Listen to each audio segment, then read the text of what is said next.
We're talking about African players.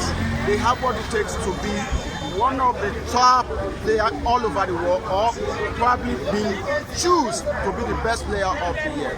We can go back to history where we have George Oponwe of Africa, which take that position.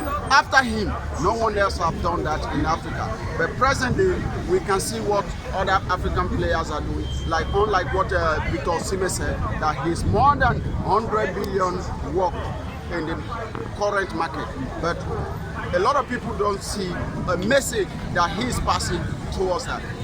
But we can also look into what Jose Mourinho will say, that African players should not be nationalized to other countries. Let them go back to their country and bring glory to the country. And it's one of the major things that African players need to look into.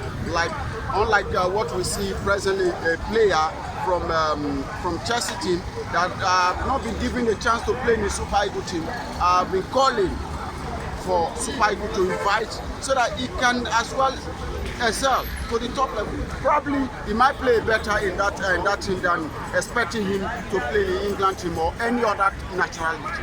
But now the question is, all African players, are they ready to do that? Are they ready to come to Africa, to their home, their land, to do better in that place? Or they will insist on showcasing their talent in other countries. Basically, the welfare in Africa might be a bit poor based on the way the FA and the management is being practiced here.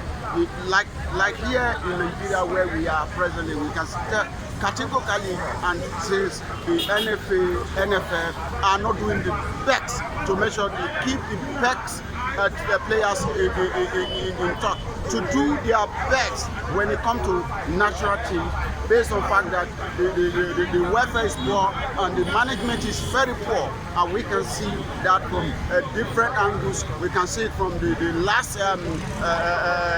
injury that Victor Osimhen happened to Victor Osimhen precisely, that have to bring a lot of noise, they have to bring a lot of things against the coach of the team, and even getting works to the level whereby George Finidi have to do what? Have to leave because of the pressure and the outcoming of the injury. A lot of question is there for a lot of people to go into and dive into and learn a lot. It's all about sport today, but it's high time we need to advise our African players all over the world that don't look at that. You can come back to the Africa and practice what you know better.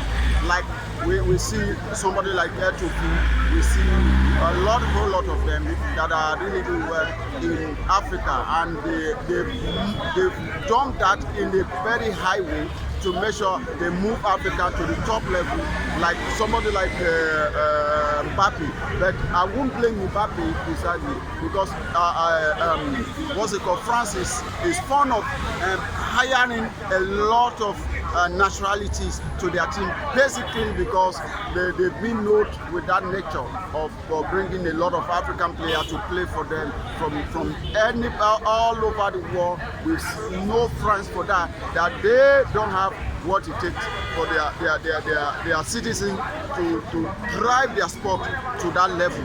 That's why they keep doing what? They keep hiring African brothers, and we are saying this is a right time for African players to stand up and say no to that. They can also do what they're doing over there, down here in Africa, and to push African to the top level, where everybody have to see great players from Africa. Are probably expecting a player from Africa to win Ballon d'Or, to win everything in football terrain in Africa. We are not looking at the chances. We are not looking at chances that they have to bring that glory to African soil.